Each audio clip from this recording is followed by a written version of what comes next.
2005 के पहले जब हम लोग आते थे,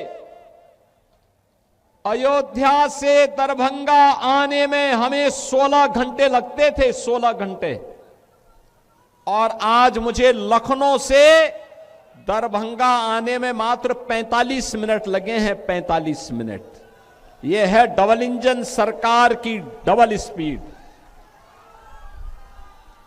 बहनों और भाइयों, मैं जब मंच पे था, यहां का सम्मान और यहां की पहचान मोदी जी ने मखाना बोर्ड बना करके मिथिला की धरा को, दरभंगा की धरा को एक बार फिर से सम्मानित करने का काम किया है। बहनों और भाइयों, यहां के लाख की चूड़ियों को एक नई पहचान दिलाने के लिए भी ये डबल इंजन की एनडीए की सरकार पूरी प्रतिबद्धता के साथ कार्य कर रही है। आज बिहार में क्या नहीं है? सड़क की बेहतर कनेक्टिविटी, रेल की कनेक्टिविटी, एयर कनेक्टिविटी। दरभंगा का एयरपोर्ट चालू हो चुका है। कितना अच्छा एयरपोर्ट बनकर तैयार हो गया है। और यही नहीं, अब तो बिहार में इनलैंड वाटरवे यानी जलमार्ग हल्दिया से पटना होते हुए और वह सीधे अयोध्या को जोड़ रहा है, अयोध्या से प्रयागराज को जोड़ रहा है। यानी बिहार को भी, बंगाल को भी और उत्तर प्रदेश को भी एक साथ मोदी जी ने जल मार्ग के माध्यम से भी जोड़ दिया है। बहनों और भाइयों, डबल इंजन की सरकार होती है, ऐसे ही परिणाम सामने आते हैं। विकास, ऐसे ही विकास की बहार बहती है। और आज यही कहने के लिए मैं आपके पास आया हूं, विशेष रूप से अयोध्या का संदेश लेकर के आया हूं। मां जानकी के आशीर्वाद का संदेश। आपसे मेरा आग्रह होगा, ये जो आपके हाथ में तख्ती है और जो ये आपके पास कटआउट है, इसको फेंके मत, किसी पे चोट लग जाएगी, क्या फायदा है? अरे ये तो मां जानकी का संदेश वाली धरा है। मां जानकी का आशीर्वाद सबको बराबर प्राप्त होता है। और अब तो गौरवशाली क्षण है हमारे लिए। ये डबल इंजन की सरकार बिना भेदभाव के शासन की योजना का लाभ सभी तबके को दे रही है। क्या गांव, क्या गरीब, क्या किसान, क्या नौजवान, क्या महिलाएं, क्या श्रमिक, क्या व्यापारी, हर एक तबका उन योजनाओं का लाभ ले रहा है। विकास भी है, विरासत भी है और गरीब कल्याण भी। आप याद करिए ना, आरजेडी की सरकार थी इस बिहार में, कांग्रेस समर्थन कर रही थी, गरीब का राशन हड़प लिया जाता था, गरीब को किसी योजना का लाभ नहीं मिलता था, विकास की योजनाओं से गरीब को वंचित कर दिया जाता था। आज देश के अंदर मोदी जी के नेतृत्व में 80 करोड़ लोगों को फ्री में राशन की सुविधा का लाभ प्राप्त हो रहा है। बहनों और भाइयों, 2005 के पहले कांग्रेस की सरकार रही हो या आरजेडी की सरकार, गरीब अगर बीमार हो जाता था तो तड़प तड़प करके मरने के लिए मजबूर होता था। उपचार की सुविधा नहीं थी और अगर कोई बाहर चला भी गया तो उसके बाद पैसा नहीं होता था। आज तो प्रधानमंत्री मोदी जी ने भारत के 50 करोड़ लोगों को आयुष्मान भारत के अंदर प्रतिवर्ष 5 लाख रुपए की स्वास्थ्य बीमा प्रदान कर दी है। आप कहीं भी जाइए, उपचार कराइए। 70 वर्ष से ऊपर का कोई भी व्यक्ति अपना उपचार करा सकता है। बहनों और भाइयों, नारी गरिमा के प्रतीक हर घर में शौचालय स्वच्छता का भी मानक बना है। बहन बेटियों के सम्मान का प्रतीक भी बना है। और यही नहीं, हर गरीब के सिर को ढकने के लिए छत मिलेगी। यह अभी मोदी जी ने डबल इंजन की सरकार ने करके दिखा दिया है। गरीब के घर में रसोई जले और धुएं से मुक्ति मिले, ऐसे 10 करोड़ से अधिक परिवारों को उज्ज्वला योजना का फ्री में कनेक्शन देने का काम भी डबल इंजन की सरकार ने मोदी जी के नेतृत्व में कर दिया है। आज बिहार का नौजवान रोजगार प्राप्त कर रहा है। बहनों और भाइयों, अन्नदाता किसान को प्रधानमंत्री किसान सम्मान निधि का लाभ प्राप्त हो रहा है। समाज के हर तबके को बिना भेदभाव के शासन की योजना के साथ जोड़ा जा रहा है। मैं तो आज आपसे कहने के लिए आया हूं, बहनों और भाइयों, भारतीय जनता पार्टी के हमारे कार्यकर्ता नारा लगाए करते थे। श्री हुकुम देव नारायण यादव जी जब मंत्री थे तब नारा लगता था, जहां हुए शहीद मुखर्जी वह कश्मीर हमारा है। ये कश्मीर को विवादित किसने किया? ये कांग्रेस ने किया। ये कांग्रेस ने किया है। और आज कश्मीर को आतंकवाद और उग्रवाद के दंश से मुक्त कराने का काम किया है मोदी जी ने और गृह मंत्री अमित शाह जी ने। आज मैं प्रातःकाल एक अखबार पढ़ रहा था और अखबार पढ़ते पढ़ते मेरी नजर एक समाचार पे पड़ी। वह समाचार था एक फिल्म का एक्टर जो कश्मीर का था, 27 वर्ष के बाद कश्मीर जा पाया। कौन वे लोग थे जो कश्मीरी हिंदुओं को विस्थापित कर दिए थे? ऐसी कौन सी नौबत आई थी कि कश्मीर घाटी हिंदू विहीन हो गई? ये कांग्रेस का पाप था। धारा 370 जो कश्मीर में लागू कर दिया गया था कि कश्मीर में बिहार का व्यक्ति नहीं जाके बस सकता, मिथिला का व्यक्ति नहीं बस सकता। ये कांग्रेस ने पाप किया था। परिणाम क्या था? पाकिस्तानी वहां बस रहे थे और शेष हिंदुस्तानियों को कश्मीर खाली करने के लिए कहा जा रहा था। मोदी जी आए, धारा 370 समाप्त हुई। आज कश्मीर में मिथिला का व्यक्ति भी और बिहार का व्यक्ति भी समान रूप से जाकर के बस सकता है। यह अधिकार मोदी जी ने दिया है। बहनों और भाइयों, मैं तो आपसे कहने के लिए आया हूं, ये जो आरजेडी है, ये जो कांग्रेस है और इनका एक पार्टनर उत्तर प्रदेश में है समाजवादी पार्टी के रूप में, ये घोर हिंदू द्रोही हैं, राम द्रोही हैं, मां जानकी के विरोधी हैं। जो राम का विरोधी होगा, मां जानकी का विरोधी होगा, हमारा भी विरोधी होगा। आप याद करिए, ये कांग्रेस है जिसने कहा था राम हुए ही नहीं। भगवान राम और मां जानकी के अस्तित्व पर इन्होंने प्रश्न खड़ा किया था। ये परम पिता परमेश्वर की साक्षात प्रतिमूर्ति है राम और जानकी। उनके अस्तित्व पर प्रश्न खड़ा करके हमारी आस्था के साथ कांग्रेस ने खिलवाड़ किया था। सुप्रीम कोर्ट में इन्होंने एफिडेविट दिया।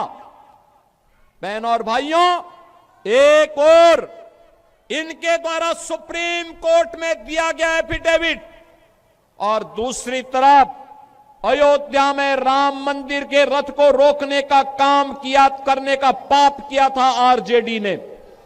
इसी बिहार की धरती पर दंगों की आग में झोंकने का काम किया था और समाजवादी पार्टी ने अयोध्या में राम भक्तों पर गोलियां चला करके पूरी अयोध्या को लहूलुहान करने का पाप किया था। बहनों और भाइयों, आपने गांधी जी के 3 बंदरों के बारे में सुना होगा। गांधी जी के 3 बंदर थे। गांधी जी ने तो उनको उपदेश दिया था, बुरा मत देखो, बुरा मत सुनो और बुरा मत बोलो। लेकिन आज इंडी गठबंधन के 3 और बंदर आ गए। ये 3 बंदर पप्पू, टप्पू और अप्पू के नाम पर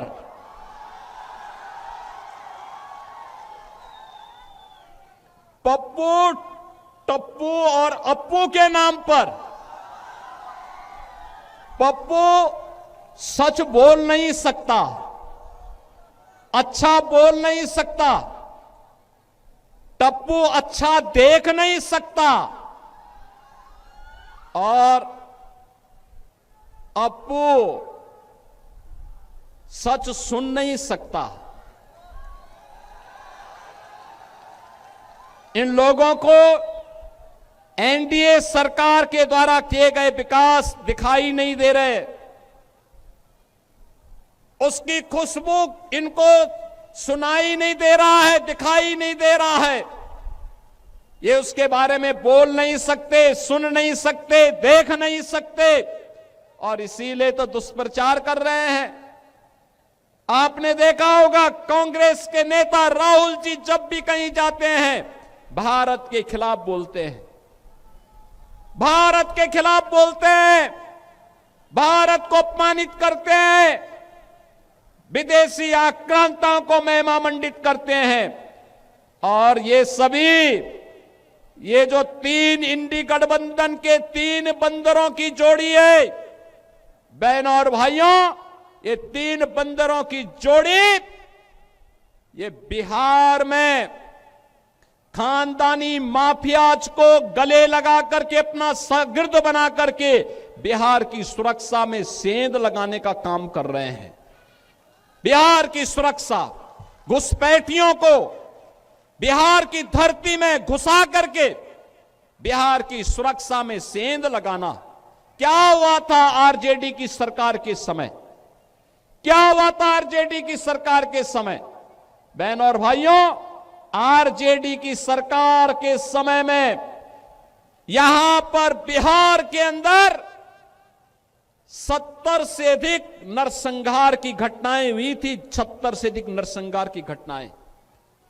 इन्होंने जातीय संगठन खड़े किए थे। बिहार में जाति को जाति से लड़ाते थे, पर्व और त्योहार नहीं होने देते थे, बेटी असुरक्षित, व्यापारी असुरक्षित, नौजवान के जीवन के साथ खिलवाड़, कट्टा बंदूक लेकर के बिहार की पूरी व्यवस्था को इन्होंने धूमिल करने का काम किया था। बहनों और भाइयों, ये वही लोग हैं जो आपको तो जाति के नाम पर बांटते हैं, घुसपैठियों को आमंत्रित करते हैं, आपकी आस्था के साथ खिलवाड़ करते हैं और फिर राष्ट्रीय सुरक्षा पर सेंध लगवाने का काम करते हैं। बहनों और भाइयों, मैं आज आप सबसे ये कहने के लिए आया हूं, एक केवटी विधानसभा क्षेत्र आपने देखा होगा, यहां पर से अशोक यादव विधायक रहे हो या फिर आज यहां पर भारतीय जनता पार्टी के मुरारी मोहन झा वर्तमान विधायक के रूप में, अब यहां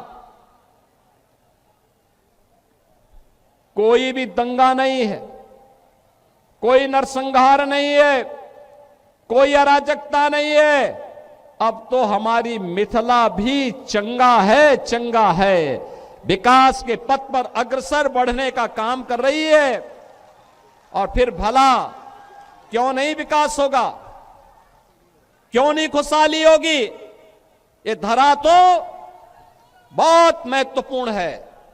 बहनों और भाइयों, ये धरती इतनी महत्वपूर्ण है, इतनी पवित्र धरती है। ये धरती, यहां पर हम लोग जब मैथिल कवि कोकिल विद्यापति की बात सुनते हैं तो हमें स्वाभाविक रूप से इस धरा का स्मरण हो आता है। बहनों और भाइयों, महाराज कामेश्वर सिंह, जिनके शासन में संगीत, शिक्षा, कला और संस्कृत विद्या के प्रचार प्रसार के लिए कार्य हुआ, ये धरती उनकी पावन धरा है। हिंदुस्तानी शास्त्रीय संगीत की जो एक विशिष्ट विधा है, दरभंगा घराना, ध्रुपद शैली, इसका जन्म भी इसी दरभंगा में हुआ है। और यही नहीं, मैथिली भोजपुरी संस्कृति के छठ पर्व को पहचान दिलाने वाली, पद्म पुरस्कार से सम्मानित शारदा सिन्हा की धरती है। और यही नहीं बहनों और भाइयों, यहां की मैथिली भाषा अटल जी के समय में संविधान की 8वीं अनुसूची में शामिल हुई। मधुबनी पेंटिंग और मिथिला की पारंपरिक संस्कृति यह आज पूरे भारत को अपनी ओर आकर्षित करती है। यही नहीं, भारत के संविधान के सभा के अध्यक्ष, देश के पहले राष्ट्रपति डॉक्टर राजेंद्र प्रसाद जी, इसी दरभंगा में उन्होंने अपनी पढ़ाई की थी। और ऐसी पावन धरा पर आज मुझे आने का अवसर प्राप्त हुआ है।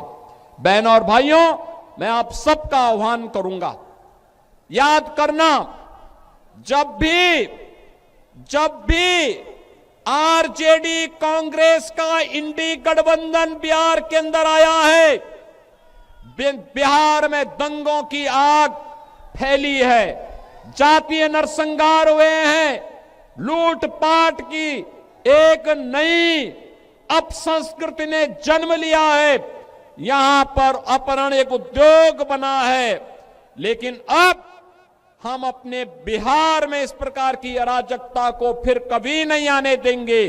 और इसके लिए मैं मिथिला के वासियों का आह्वान करने के लिए आया हूं, अयोध्या का संदेशा लेकर के आया हूं। और संदेशा यही है कि एनडीए की सरकार फिर से बिहार के अंदर आनी चाहिए। नीतीश जी के नेतृत्व में फिर से बिहार के अंदर एनडीए की सरकार बने। हमें घुसपैठ नहीं होने देनी है, घुसपैठियों को नहीं आने देना है। जैसे कश्मीर में धारा 370 को समाप्त करके कश्मीर में पाकिस्तानी तत्वों को मार मार करके, खदेड़ करके बाहर किया गया है, ऐसे ही हम अपने सीमावर्ती क्षेत्रों में घुसपैठियों को निकाल करके बाहर करके, और जो भी आपराधिक गतिविधियों में लिप्त होगा उसकी संपत्ति को जब्त करवा करके गरीबों में बंटवाने का काम भी करने का काम एनडीए की सरकार करेगी। बहनों और भाइयों, मैं तो आपसे ही कहने के लिए आया हूं, यही अंतर है आरजेडी और कांग्रेस में और एनडीए में। एनडीए सुशासन की बात करती है और करके दिखाती है, एनडीए विकास का कार्य करती है, एनडीए विरासत का सम्मान करती है, एनडीए बान बेटियों की सुरक्षा, नौजवान के लिए रोजगार, किसान के लिए सम्मान निधि, श्रमिकों के सम्मान का कार्य और उनके स्किल डेवलपमेंट का कार्य करती है। तो आरजेडी और कांग्रेस के लोग अपहरण को उद्योग बनाते हैं, पेशेवर माफिया को अपना शागिर्द बनाते हैं। और इसीलिए तो इन पेशेवर माफियाओं को उपचार हम लोगों ने निकाला है उत्तर प्रदेश में, इनकी छाती में बुलडोजर चला करके। आज उत्तर प्रदेश माफिया विहीन हो चुका है। आज उत्तर प्रदेश अपराध से मुक्त हो चुका है। आज उत्तर प्रदेश में न दंगा है और न ही कोई अपराध। यूपी में अब सब है चंगा, यूपी में कोई समस्या नहीं, पर्व और त्योहार के पहले कोई दंगा नहीं होता है, क्योंकि दंगाई को मालूम है दंगा करेगा तो जो उसने लूटा है वो तो जाएगा ही जाएगा। अगर खानदान ने कहीं से कुछ कमाया है वह भी सब जाएगा। और गरीबों के लिए फिर आवास बना करके सरकार उन गरीबों को देने का काम कर देगी। बहनों और भाइयों, यहां पर आप फिर से एनडीए के प्रत्याशी श्री मदन मुरारी झा को विजयी बनाइए। किसी भी ऐसे तत्व को मत घुसने दीजिए जो घुसपैठियों को प्रश्रय दे, अराजकता को जन्म दे, पर्व और त्योहारों में मिथिला की संस्कृति को अपमानित करने का काम करे, पर्व और त्योहारों के पहले दंगा कराने का काम करे। जो विकास में बैरियर है उसको पनपने नहीं देना है। और यही कहने के लिए आज मैं आपके पास आया हूं। हमें फिर से अयोध्या और मिथिला को जोड़ करके राम राज्य की अवधारणा को साकार करने की दिशा में आगे बढ़ना है। और राम राज्य की अवधारणा ये तभी आएगी जब बिहार में एनडीए की सरकार आएगी। ये राम राज्य बिहार के लिए, आत्मनिर्भर बिहार के लिए, समृद्ध बिहार के लिए, विकसित बिहार के लिए यह अत्यंत महत्वपूर्ण है। और यह केवल और केवल तभी होगा जब एनडीए विजयी होगा। एनडीए विजयी होगा, बिहार विजयी होगा। एनडीए की विजय बिहार की विजय के साथ जोड़ करके देखना होगा। और इसके लिए बहन और भाइयों, बटेंगे नहीं, कटेंगे भी नहीं। याद करना, बंटे थे तो कटे थे, बटेंगे नहीं तो कटेंगे नहीं।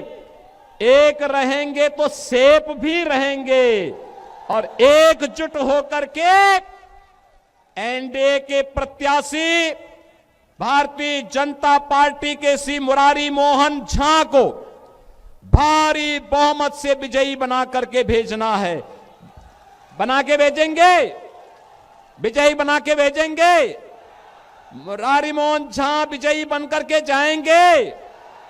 For more of such videos, do like, share and subscribe to ET Now Swadesh.